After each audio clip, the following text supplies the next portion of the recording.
জয় Hind students, আজিৰ ক্লাছত আমি ক্লাছ 8 ছ'চিয়েলৰ ঠিক আছে ৰাজনীতি বিজ্ঞানৰ আপোনাৰ তাৰমানে ছ'চিয়েল ৰাজনীতি বিজ্ঞানৰ 11 নম্বৰ লেচনটো চাম। পাঠটোৰ নাম কি আছিল? ভাৰতীয় সংবিধান। ঠিক আছে, ভাৰতীয় সংবিধানৰ আজি প্ৰশ্নটো চাম।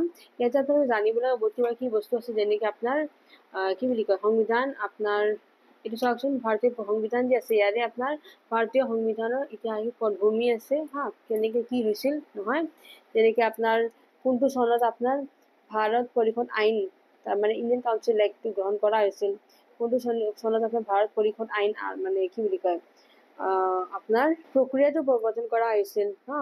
গোটেইখিনি ইয়াতে মানে বহুত কিবা জানিব লগা পইণ্টছ আছে, আপোনালোকে লেচনটো পঢ়িব। চব বছৰ ৱাইজ আপোনাৰ দিয়াই আছে ক'ত কেতিয়া কি হৈছিল হা। আৰু তাৰপিছত আপোনাৰ ব্ৰিটিছৰ বিষয়ে কেতিয়া কি হৈছিল ইয়াৰ এটাৰ পিছত এটা দিয়া আছে ইয়াতে ধাৰণাবিলাক, এইখিনি চাব পাৰিব, শিকিব পাৰিব হা। আম্বেদকাৰে কেনেকৈ আমাৰ বি.আৰ. আম্বেদকাৰে কেনেকৈ আমাৰ সংবিধানটো মানে গঠন কৰিছিল, ঠিক আছে, সেইখিনি মানে আমি ইয়াতে পঢ়িবলৈ পাম। ন্যায়ৰ বিষয়ে চাব পাৰিম, ঠিক আছে। আৰু ইয়াতে আপোনাৰ মৌলিক অধিকাৰ আছে, কোনটো মানে কি বুলি কয় অনুচ্ছেদত কি কি আছে, সেইবিলাক আমি ইয়াতে আমাৰ সংবিধানৰ বিষয়ে শিকিব পাৰিম, ঠিক আছে। আৰু আপোনালোকে কি শিকিলে এইখিনি বস্তু কি বুলি কয় জানিব লগা আছে, মনত ৰাখিবলগীয়া কথা এইবিলাক দিয়া আছে, এইখিনি চাব আপোনালোকে, ঠিক আছে। আৰু ইয়াৰ তলত আহি যাব আমাৰ question answer. But before starting my class, welcome to my YouTube channel exam Jyoti. And নাও লেটছ ষ্টাৰ্ট দ্য ক্লাছ। প্ৰথমতে কুৱেশ্যনটো দিয়া আছে, ভাৰতীয় সংবিধানখন ৰচনা কৰোঁতে কিমান সময় লাগিছিল হা, টাইম সুধিছে। গতিকে টাইমটো চাওঁ ইয়াৰে। প্ৰথম প্ৰশ্নটো, ভাৰতীয় সংবিধান ৰচনা কৰি ইয়াক সম্পূৰ্ণ কৰালৈকে আমাৰ 2 বছৰ 11 মাহ আৰু 18 দিন লাগিছিল সময়, ঠিক আছে। বুজি পাইছে? মুঠতে 2 বছৰ 11 মাহ আৰু 18 দিন, মানে নিয়াৰলি 3 বছৰ বুলি ক'ব পাৰি, ঠিক আছে। অ'কে, নেক্সট প্ৰশ্নটো আছে যে কোন চনত আমাৰ ভাৰতীয় সংবিধানখন সম্পূৰ্ণৰূপে কাৰ্যকাৰী কৰা হয় নহয়, কাৰ্যকাৰী মানে কেতিয়া কৰা হয়, কোনটো বছৰত। চ' এইটো চাওঁ এতিয়া। 1950 চনত 26 জানুৱাৰী তাৰিখৰ পৰা আমাৰ ভাৰতীয় সংবিধানখন সম্পূৰ্ণৰূপে কাৰ্যকাৰী কৰা হয়, ঠিক আছে।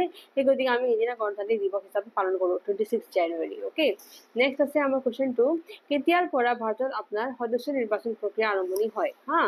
চ' এতিয়া গ নম্বৰটো চাওঁ, 1800 চ' ইয়াতে চাওকচোন আপোনাৰ এইটো প্ৰশ্ন দিয়ে আছে ইয়াতে 1892 চনৰ পৰা কি হৈছিল সদস্য নিৰ্বাচন কৰা হৈছিল প্ৰক্ৰিয়াটো হা। চ' এইটো দিছোঁ মই ইয়াতে 1892 চনত কি হৈছিল, ভাৰত পৰিষদ আইন মতে আমাৰ ভাৰতৰ সদস্য নিৰ্বাচন প্ৰক্ৰিয়া আৰম্ভণি কৰা হৈছিল, ঠিক আছে।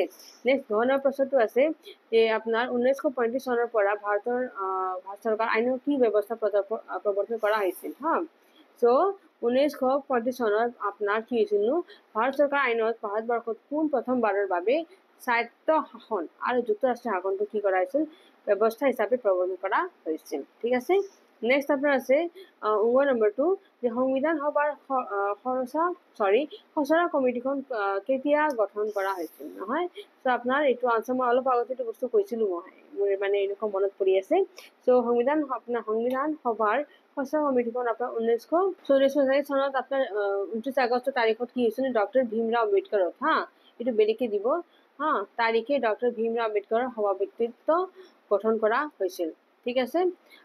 নেক্সট আপোনাৰ কি বুলি কয়, এতিয়া ঠাই পূৰ কৰিব দিছে। চ' ইয়াতে প্ৰথমতে আছে ভাৰতীয় সংবিধানটো আপোনাৰ কিমানটা মানে অনুসূচী আছে হা। চ' 395টা অনুচ্ছেদ, 22টা অধ্যায় আৰু 12টা অনুসূচী আছে, ঠিক আছে, ক্লিয়াৰ। আকৌ তাৰে পিছত আপোনাৰ দিয়া আছে সংবিধানৰ ক্ষমতাসমূহ কেন্দ্ৰীয় তালিকা, ৰাজ্যিক তালিকা আৰু উমৈহতীয়া তালিকাত কি কৰে ভাগ কৰিছে। অ'কে, তালিকাত দিয়া আছে, এইটো লিখিব নালাগে হা, তালিকাত ভাগ কৰিছে। 3টা আছে কেন্দ্ৰীয়, ৰাজ্যিক আৰু উমৈহতীয়া। অ'কে, তাৰপিছত আছে আপোনাৰ গ নম্বৰটো, সংবিধানৰ আপোনাৰ 42তম সংশোধনৰ হা যোগেদি সংবিধানৰ প্ৰস্তাৱনাত কি মানে শব্দটো সংযোগ কৰা হৈছে, এইটো হৈছে সমাজবাদ আৰু ধৰ্ম নিৰপেক্ষ, ঠিক আছে। এই দুটা শব্দটো কি কৰা হৈছিল, শব্দটো সংযোগ কৰা হৈছিল, ঠিক আছে। তাৰপিছত আছে আপোনাৰ কি বুলি কয়, সংবিধানৰ খচৰা কমিটি অসম সদস্য হৈছিল কোনো, চৈয়দা মহম্মদ ছাদুল্লাহ, ঠিক আছে। এতিয়া হ'ল আমাৰ এইখিনি ঠাই পূৰ কৰা। ইয়াৰ পিছত আমি 3 নম্বৰটো চাম, কুৱেশ্যন আনচাৰ হা। উত্তৰ লিখা। প্ৰথমতে দিছে ভাৰতৰ আপোনাৰ সংবিধান কিয় দীৰ্ঘতম সংবিধান বুলি কোৱা হয়। আমাৰ যে ভাৰতৰ সংবিধান আছে এইটো দীঘল বুলি কোৱা হয়, বহুত দীঘল আছে, কিয় এনেকুৱা কোৱা হৈছে হা। 3 নম্বৰটো চাওঁ, ভাৰতৰ আপোনাৰ সংবিধানটো দীৰ্ঘতম কিয় বুলি কোৱা হৈছে সংবিধানটো হা। ভাৰতবৰ্ষৰ সংবিধানখন লিখিত সংবিধান হয়, ঠিক আছে। আৰু এই সংবিধানত আপোনাৰ প্ৰশাসনৰ মূল নীতিৰ আপোনাৰ লগতে নাগৰিকত্ব হা, মৌলিক অধিকাৰ, ৰাষ্ট্ৰৰ নিৰ্দেশাত্মক নীতি, ন্যায়ালয়ৰ ব্যৱস্থা, নিৰ্বাচন প্ৰক্ৰিয়া অকে আদি বিষয়সমূহ লিখিত ৰূপত আছে। এইবিলাক চব বস্তু লিখিত ৰূপত আছে। আৰু ভাৰতীয় সংবিধানত আপোনাৰ 395টা অনুচ্ছেদ আছে আৰু 22টা অধ্যায় আছে আৰু 12টা অনুসূচী আছে, ঠিক আছে। এই 3টা বস্তু অলপ আগতে মই ফিল দ্য ব্লেংকছ আছে খাই পূৰ কৰে তাতে মই দিছিলো অলপ আগতে, হয়নে। পৃথিৱীৰ কেইবাখনো সংবিধানৰ পৰা বছা বছা আদৰ্শসমূহ সংগ্ৰহ কৰি ভাৰতীয় সংবিধানত অন্তৰ্ভুক্ত কৰা হৈছে বাবে সংবিধানখন আমাৰ অতিকৈ দীঘলীয়া হৈ গৈছে অকে।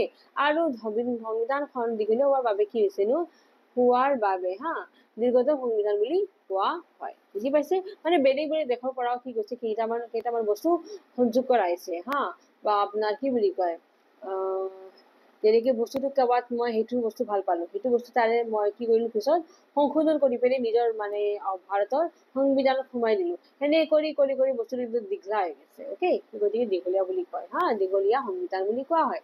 নেক্সট আছে আমাৰ সংমিশ্ৰিত সংবিধান মানে কি বুজা অকে।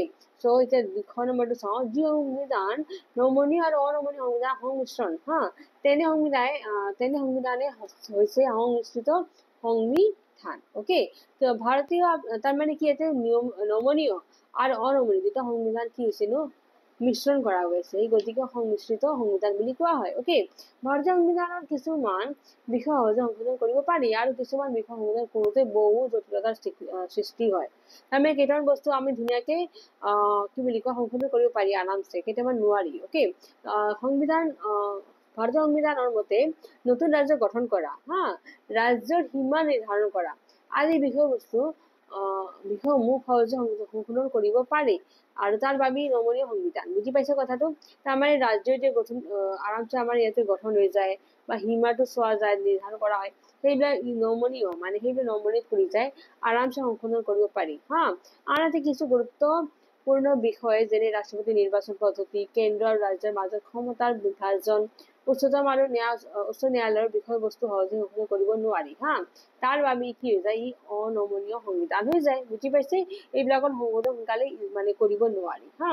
ভাৰতবৰ্ষৰ সংবিধানখনক সংমিশ্ৰিত সংবিধান উদাহৰণ বুলি ক'ব পাৰে। এই গতিকে আমাৰ কি বুলি কয় ভাৰতবৰ্ষক সংবিধানক কি বুলি কোৱা হয় সংমিশ্ৰিত সংবিধান বুলি কোৱা হয় অকে। নেক্সট চাবচোন আপোনাৰ 1 নম্বৰটো কি কৈছে, ৰাষ্ট্ৰ পৰিচালনাৰ নিৰ্দেশাত্মক নীতিৰ প্ৰধান উদ্দেশ্যসমূহ কি আছে হা। সেইবিলাক চাওঁ এতিয়া। প্ৰথমতে আছে আপোনাৰ ভাৰতবৰ্ষক সকলো জনসাধাৰণৰ জীৱন ধাৰণৰ মানদণ্ড উন্নত কৰা অকে। দ্বিতীয়টো আছে জনসাধাৰণৰ মাজত অৰ্থনৈতিক সমতা স্থাপন কৰা অকে। নেক্সট আছে 3 নম্বৰটো গ্ৰাম্য অঞ্চলবোৰৰ উন্নয়ন সাধন কৰা। চতুৰ্থটো আছে পঞ্চায়ত ব্যৱস্থা প্ৰৱৰ্তন কৰা এইটো এনেকৈ দিম। শান্তিপূৰ্ণভাৱে বিবাদ নিষ্পত্তি আৰু বন্ধুত্ব স্থাপন কৰা। 6 নম্বৰটো আছে নিৰক্ষৰতা দূৰীকৰণ বাবে সকলো শিশু হা বিনামূলীয়া আৰু বাধ্যতামূলক শিক্ষা ব্যৱস্থা প্ৰদান কৰা, যেনেকৈ ক্লাছ 1 to ক্লাছ 8 লৈকে ফ্ৰী অফ কষ্ট প্ৰতিজন ল'ৰা ছোৱালী পঢ়িব পাৰে, সেইটো ব্যৱস্থা দিয়া হৈছে। 7 নম্বৰটো সমাজৰ পিছপৰা সম্প্ৰদায়ৰ বাবে বিশেষ হা সংৰক্ষণৰ ব্যৱস্থা কৰা, ঠিক আছে। 8 নম্বৰটো আছে ৰাষ্ট্ৰীয় ঐতিহ্যপূৰ্ণ স্থান আৰু কীৰ্তিস্তম্ভসমূহ সংৰক্ষণ কৰা। 9 নম্বৰটো আছে প্ৰাকৃতিক পৰিৱেশ সংৰক্ষণ কৰা আৰু উন্নয়ন কৰা, ঠিক আছে। এইকেইটা হৈছে আমাৰ ভাৰতৰ পৰিচালনা মানে কেনেকৈ চলাব পাৰি আমাৰ ভাৰতৰ চিষ্টেমটো, সেইবিলাক আমাৰ নীতিবিলাক আছে, প্ৰধান উদ্দেশ্যবিলাক এইকেইটাই আছে অকে। নেক্সট আছে আমাৰ ঘ নম্বৰটো, কোন দেশৰ সংবিধানৰ আৰ্হিত আমাৰ সংবিধানত নিৰ্দেশাত্মক নীতি অন্তৰ্ভুক্ত কৰা হৈছে হা। আমাৰ আনচাৰটো কি হ'ব আয়াৰলেণ্ড অকে। আয়াৰলেণ্ড দেশৰ পৰা মানে বস্তুটো আহিছিল। আয়াৰলেণ্ড দেশৰ সংবিধানৰ আৰ্হিত আমাৰ সংবিধানত নিৰ্দেশাত্মক নীতিসমূহ অন্তৰ্ভুক্ত কৰা হৈছে, ঠিক আছে, আয়াৰলেণ্ড অকে। নেক্সট আমি 4 নম্বৰটো চাওঁ, এটা শব্দ প্ৰকাশ কৰা যি ৰাষ্ট্ৰৰ মুৰব্বী বংশানুক্ৰমিকভাৱে নহয়, এইটোক আমি কি বুলি কওঁ গণৰাজ্য বুলি কওঁ, বা ভাৰতবৰ্ষ যেনেকৈ আমাৰ উদাহৰণ হ'ল হা। তাৰে পিছত যি ৰাষ্ট্ৰ বিদেশী শাসনৰ পৰা মুক্ত এইটো স্বাধীন ৰাষ্ট্ৰ বুলি কওঁ, ঠিক আছে। বা সাৰ্বভৌম ৰাষ্ট্ৰ বুলি কওঁ, ঠিক আছে। তাৰপিছত গ নম্বৰটো আছে যি ৰাষ্ট্ৰ কোনো ৰাষ্ট্ৰীয় ধৰ্ম নাই তাক আমি কি বুলি ক'ম, ধৰ্ম নিৰপেক্ষ ৰাষ্ট্ৰ বুলি ক'ম, ঠিক আছে। ঘ নম্বৰটো চাওঁ যি ৰাষ্ট্ৰ জনসাধাৰণৰ কল্যাণৰ কামনা কৰে সেইটো হ'ব কল্যাণকামী ৰাষ্ট্ৰ, অ'কে। গতিকে এইটো হ'ল আমাৰ এটা শব্দ প্ৰকাশ কৰা। নেক্সট আছে আমাৰ মিলাব দিছে। চ' প্ৰথমতে আহিব আমাৰ ব্ৰিটিছ সংবিধানটো কি হ'বনো আপোনাৰ সংসদীয় গণতন্ত্ৰ হ'ব, ঠিক আছে। কটো হ'ল খটো চাওঁ কানাডা, অষ্ট্ৰেলিয়া, দক্ষিণ আফ্ৰিকা ইয়াৰ পৰা আমাৰ যুক্তৰাষ্ট্ৰীয় শাসন ব্যৱস্থা লোৱা গৈছে। নেক্সট আছে গ নম্বৰটো মাৰ্কিন যুক্তৰাষ্ট্ৰ সংবিধানৰ পৰা আমাৰ কি লোৱা গৈছে, মৌলিক অধিকাৰ, ঠিক আছে। তাৰপিছত আছে আমাৰ ফৰাচী সংবিধানৰ পৰা মানে কি লোৱা গৈছে নহয়, ফ্ৰান্সৰ পৰা, সেইটো হ'ব আপোনাৰ স্বতন্ত্ৰতা, সমতা আৰু ভাতৃত্ববোধ, অ'কে। এইটো যাব আমাৰ 4 নম্বৰ। তাৰপিছত আছে আমাৰ আইলেণ্ডৰ সংবিধানৰ পৰা কি লোৱা গৈছে, ৰাষ্ট্ৰ নিৰ্দেশাত্মক নীতি, অ'কে। চ' 5টা মই দি দিলো, অ'কে। নেক্সট এতিয়া আমি 6 নম্বৰটো চাওঁ যে ভাৰতীয় সংবিধানৰ ঐতিহাসিক আপোনাৰ ঐতিহাসিক পটভূমিৰ বিষয় কি আছে সেইটো চমুকৈ লিখা, অ'কে। সেইটো অলপ দীঘলা হ'ব, চমুকৈ লিখিব দিছে ইমান চনত ব্ৰিটিছ চৰকাৰে এখন আইন প্ৰণয়ন কৰি ভাৰতবৰ্ষৰ শাসন এটা ইষ্ট ইণ্ডিয়া কোম্পানীৰ নাম হৈছে নহয়, শাসনৰ ভাৰতে কি হৈছে ইষ্ট ইণ্ডিয়া কোম্পানীৰ পৰা ইংলেণ্ডৰ ৰাণী প্ৰত্যক্ষ শাসনলৈ লৈছিল, ঠিক আছে। ইংৰাজ চৰকাৰে সময়ে সময়ে কিছুমান আইন প্ৰণয়ন কৰি ভাৰতবৰ্ষ শাসন কৰিছিল, মানে আমাৰ ভাৰতত শাসন কৰিছিল সিহঁতে আৰু শাসনৰ আৰম্ভণিৰ পৰা শিক্ষিত ভাৰতীয়সকলে ব্ৰিটিছ চৰকাৰখনৰ লোকসকল তেওঁলোকৰ অন্তৰ্ভুক্তিৰ দাবীও কৰিছিল, ঠিক আছে। তাৰমানে সিহঁতে আমাৰ ইয়াতে আহি পেলাই আমাক কি কৰিছিল, শাসন কৰিছিল, অ'কে। আৰু ইমান চনত কি হৈছিল, মহাত্মা গান্ধী ভাৰতবৰ্ষৰ বাবে ভাৰতীয়সকলে নিজে ৰচনা কৰা সংবিধান এখনৰ দাবী কৰিছিল আৰু ইমান চনত কি হৈছিল, 28ত স্বৰাজ পাৰ্টীয়ে সংবিধান ৰচনা কৰিবৰ বাবে এইখন সংবিধান সভাৰ দাবী তুলিছিল, ঠিক আছে। এইটো বস্তু আমাৰ ইয়াতে মই লেচনৰ পৰাই দিছো আপোনালোকক, ঠিক আছে। এইখিনি বস্তু আপোনালোকক দিয়া আছে ইয়াতে page number 97, okay. 97 page number ইয়াতে দিয়া আছে যে 1922 চনত কি হৈছে, গান্ধীয়ে এই আপোনাৰ এটা সংবিধান ৰচনা কৰিবৰ কাৰণে দাবী কৰিছিল আৰু 28ত কি হৈছে, স্বৰাজ পাৰ্টীয়ে সংবিধান ৰচনা কৰিছিল নহয়, সেই বস্তু মই ইয়াৰ পৰাই দিছো, ঠিক আছে। চ' তাৰপিছত কি হ'ল, এনেদৰে এখন নিজা সংবিধানৰ বাবে ভাৰতীয়সকলৰ মাজত প্ৰবল জনমত গঢ়ি উঠিছিল আৰু 27 চনত কি হৈছিল, 1927 চনত ছাৰ চাইমন কমিশ্যন প্ৰতিবেদন মতে কি হৈছিল আপোনাৰ ভাৰতবৰ্ষে এখন সুকীয়া সংবিধান ৰচনাৰ গুৰুত্ব দিছিল আৰু 1934, ঠিক আছে, 34 চনত কি হৈছে আমাৰ ভাৰতীয় জাতীয় কংগ্ৰেছ দলে কি কৰিছে, এখন সংবিধান সভা গঠনৰ বাবে প্ৰস্তাৱনা গ্ৰহণ কৰিছিল, ঠিক আছে।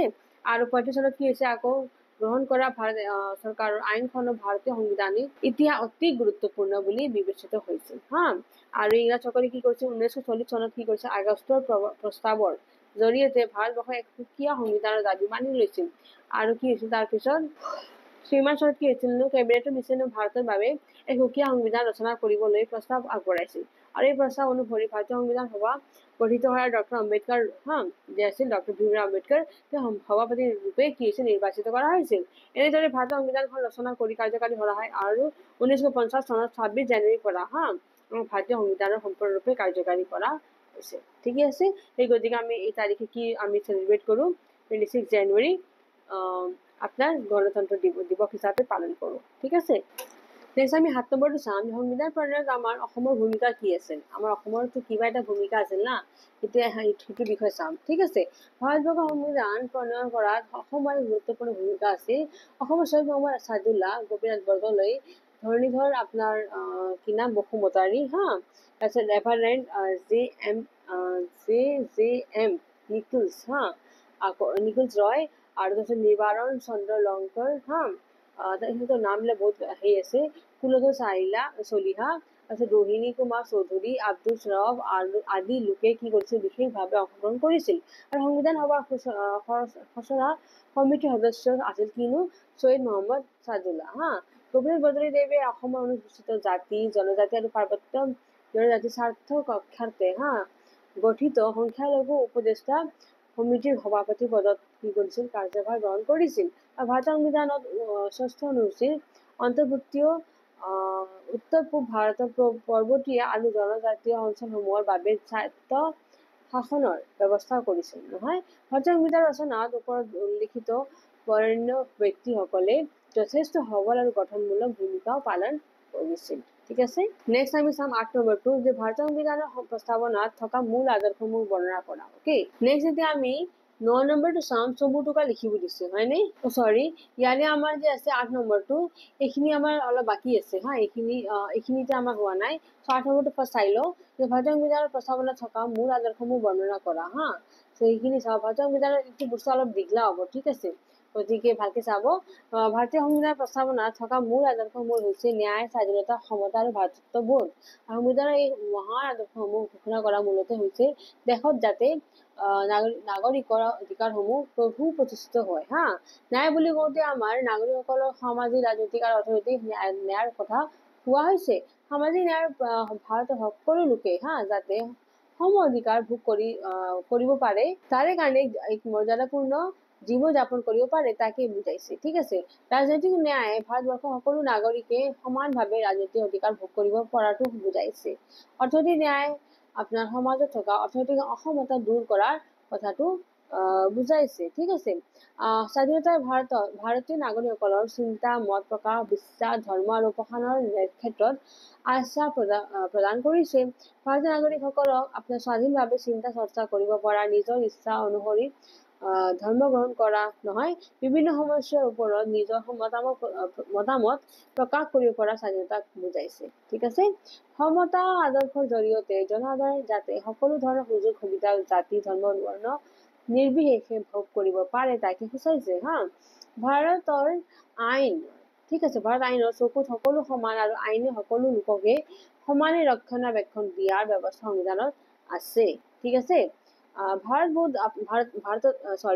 ভাতৃত্ববোধ নহয় আদৰ্শ জৰিয়তে দেশৰ সকলো ব্যক্তিক সমান সুযোগ আৰু সমমৰ্যাদা প্ৰদান কৰাটো ৰাষ্ট্ৰই নিশ্চিত কৰিব লাগে ঠিক আছে সমাজত ভাতৃত্ববোধ কৰিবলৈ আমি জনসাধাৰণৰ বিভিন্ন ধৰ্ম ভাষা সংস্কৃতিৰ মাজত সমন্বয় গঢ়াৰ অৰ্থে ইজনে সিজনৰ ধৰ্ম আৰু ভাষা সংস্কৃতি সমান প্ৰদৰ্শন কৰিব লাগে সংবিধান প্ৰস্তাৱনাত থকা এই আদৰ্শসমূহ বাস্তৱত কাৰ্যকাৰী কৰিব পাৰিলেহে ভাৰতবৰ্ষটো কি হ'ব প্ৰকৃতাৰ্থত এখন কল্যাণকামী ৰাষ্ট্ৰৰূপে কি হ'ব পৰিগণিত কৰা হ'ব ঠিক আছে নেক্সট আমি 9 নম্বৰটো চাম হা যে চমুটোকে লিখিব দিছে ভীমৰাও আম্বেদকাৰ ৰাজেন্দ্ৰ প্ৰসাদ আৰু সংসদীয় চৰকাৰ ঠিক আছে তেতিয়া ভীমৰাও আম্বেদকাৰ বিষয়ে চাওঁ ডক্টৰ ভীমৰাও আম্বেদকাৰ সম্পূৰ্ণ নাম হৈছিল আপোনাৰ বাবা চাহেব ভীমৰাও আম্বেদকাৰ ঠিক আছে কি নাম আছে বাবা চাহেব ভীমৰাও আম্বেদকাৰ হা তেওঁ সন্মানসূচকভাৱে বাবা চাহেব বুলিও জনা যায় ঠিক আছে ডক্টৰ আম্বেদকাৰৰ ভাৰতীয় সমাজত থকা অস্পৃশ্যতা দূৰীকৰণৰ বাবে সংবিধানত মৌলিক অধিকাৰ সন্নিৱিষ্ট কৰি সামাজিক সমতা প্ৰতিষ্ঠা কৰা হৈছিল ঠিক আছে তেওঁ ভাৰতীয় সংবিধানৰ খচৰা সমিতিখনৰ আপোনাৰ কি আছিল সভাপতি হিচাপেও নেতৃত্ব কৰিছিল আৰু ভাৰতীয় সংবিধানখন কাৰ্যক্ষম কৰিবৰ বাবে তেওঁ দৃঢ় পদক্ষেপ গ্ৰহণ কৰিছিল আৰু মহিলাসকলৰ উন্নতিৰ প্ৰতি লক্ষ্য ৰাখি আম্বেদকাৰে কি কৰিছিল শিক্ষা আৰু সম্পত্তিৰ ওপৰতো অধিক গুৰুত্ব দিছিল ঠিক আছে নেক্সট আমি ৰাজেন্দ্ৰ প্ৰসাদৰ বিষয়ে চাম ডক্টৰ ৰাজেন্দ্ৰ প্ৰসাদ তেওঁ আমি ভাৰতীয় সংবিধান সভাৰ সভাপতি হিচাপে আছিল ঠিক আছে আৰু তেওঁ ইমান চনত কি কৰা হৈছিল 26 নৱেম্বৰ খচৰা সংবিধানখনত স্বাক্ষৰ কৰিছিল আৰু ইমান 50 চনত 26 জানুৱাৰীৰ পৰা ভাৰতীয় সংবিধানখন সম্পূৰ্ণৰূপে কাৰ্যকাৰী কৰা হৈছিল আৰু ডক্টৰ ৰাজেন্দ্ৰ প্ৰসাদে কি কৰিছিল ভাৰতবৰ্ষৰ প্ৰথম ৰাষ্ট্ৰপতি ৰূপে কাৰ্যভাৰটো গ্ৰহণো কৰিছিল নেক্সট আছে আমাৰ সংসদীয় চৰকাৰ হা তো সংসদীয় চৰকাৰ আপোনাৰ ভাৰতীয় সংবিধানৰ এটা গুৰুত্বপূৰ্ণ বৈশিষ্ট্য হয় সংসদীয় চৰকাৰ ব্যৱস্থাত ৰাষ্ট্ৰপতি ৰাষ্ট্ৰৰ মুৰব্বী হিচাপে ৰাষ্ট্ৰৰ কাৰ্য পৰিচালনা কৰে হা ভাৰতীয় সংবিধানে কাৰ্যপালিকা ক্ষমতা ৰাষ্ট্ৰপতিৰ হাতত অৰ্পণ কৰিছিল আৰু ৰাষ্ট্ৰৰ সকলো ক্ষমতা প্ৰধানমন্ত্ৰীৰ সহ মন্ত্ৰী পৰিষদে প্ৰয়োগ কৰে ঠিক আছে আৰু এই মন্ত্ৰী পৰিষদ লোকসভাৰ ওচৰত দায়বদ্ধ থাকে হা ৰাষ্ট্ৰপতিৰ নামত মন্ত্ৰী পৰিষদে দেশৰ সকলো কাৰ্য পৰিচালনা কৰাৰ বাবে এনে চৰকাৰক সংসদীয় চৰকাৰ বুলি কোৱা হয় ঠিক আছে নেক্সট আছে আমাৰ 10 নম্বৰটো এইটো আমাৰ ভিডিঅ লাষ্ট কোৱেশ্চন থাকিব যে ভাৰতীয় সংবিধানৰ বৈশিষ্ট্যসমূহ এটা কি কাগজৰ সৰু টুকুৰা লিখি লোৱা হা আৰু শ্ৰেণীসকলৰ ছাত্ৰ ছাত্ৰীৰ ওপৰত এতিয়া আকস্মিক বক্তৃতা হিচাপে কৰিব দিছে আপোনালোকৰ ক্লাছত ন হ'লেও মই অলপ ইয়াতে দি দিওঁ হা যে ভাৰতবৰ্ষৰ সংবিধানখনৰ লিখিত দীৰ্ঘতম সংবিধান হয় হা ইয়াতে আপোনাৰ 395টা অনুচ্ছেদ 22টা অধ্যায় আৰু 12টা অনুসূচী আছে ঠিক আছে ভাৰতীয় সংবিধানৰ প্ৰস্তাৱনা হৈছে এটা উল্লেখযোগ্য বৈশিষ্ট্য ভাৰতীয় সংবিধানৰ আন এটা বৈশিষ্ট্য হৈছে এটি নমনীয় আৰু অনমনীয় সংবিধানৰ সংমিশ্ৰণ হয় ভাৰতবৰ্ষৰ এখন সাৰ্বভৌম ৰাষ্ট্ৰ ৰূপে স্বীকৃত প্ৰদান কৰা হৈছে ধৰ্মনিৰপেক্ষতা আপোনাৰ ভাৰতৰ সংবিধান অন্য এক উল্লেখযোগ্য বৈশিষ্ট্য ঠিক আছে তাৰপিছত আছে আপোনাৰ সংবিধানে ভাৰতবৰ্ষক এখন সমাজবাদী ৰাষ্ট্ৰ হিচাপে স্বীকৃতি প্ৰদান কৰিছে সমাজবাদী যে আছে শব্দটো আপোনাৰ আহিছিল কেতিয়ানো 42 42তম সংশোধন আহিছে সেই শব্দটো তাৰপিছত আপোনাৰ আছে ভাৰতবৰ্ষৰ সংবিধানে দেশৰ নাগৰিকসকলক একক নাগৰিকত্ব প্ৰদান কৰিছে ভাৰতীয় সংবিধানে যুক্তৰাষ্ট্ৰ আৰু একাত্মক ৰাষ্ট্ৰ সংমিশ্ৰণ হয় ঠিক আছে সংসদীয় চৰকাৰৰ ভাৰতীয় সংবিধান এক গুৰুত্বপূৰ্ণ বৈশিষ্ট্য হয় আকৌ তাত ক্ষমতাৰ বিভাজন ভাৰতীয় সংবিধান এক উল্লেখযোগ্য বৈশিষ্ট্য হয় আৰু ভাৰতীয় সংবিধানে মৌলিক অধিকাৰ আৰু মৌলিক কৰ্তব্য উল্লেখ কৰা হৈছে ভাৰতবৰ্ষৰ সংবিধান ৰাষ্ট্ৰ পৰিচালনাৰ নিৰ্দেশাত্মক নীতি অন্তৰ্ভুক্ত কৰা হৈছে ঠিক আছে গতিকে মুঠ পইণ্টছবিলাক দি দিছে পইণ্টছবিলাক যদি আপোনালোকে মুখস্থ ৰাখে ধুনীয়াকৈ আৰামছে সংবিধানৰ বিষয়ে ক'ব পাৰিব ঠিক আছে এইটো মোৰ ভিডিঅ'ৰ লাষ্ট কুৱেশ্যন আছে যদি ভিডিঅ'টো ভাল পাইছে please press the like button আৰু ছাবস্ক্ৰাইব কৰা নাই মোৰ exam channel please subscribe my channel যিমান পাৰে শ্বেয়াৰ কৰিব ভিডিঅ'টো কেইটা আৰু লগতে এটা কথা ক'ব খুজিছোঁ যে বেলেগ ছাবজেক্টৰ কুৱেশ্যন আপোনালোকে পাই যাব each and every subject English maths নহয় science social okay maths Hindi নহয় Assamese okay ICT computer every subject question পাই যাব আপোনালোকে just you go' to home page and আপোনাৰ যোনটো ক্লাছৰ কুৱেশ্যন লাগে subject wise you can easily get the question answers ঠিক আছে ত' ভালকৈ আপোনালোকে কুৱেশ্যন লিখিব পঢ়িব থেংকছ ফৰ ৱাচিং জয় হিন্দ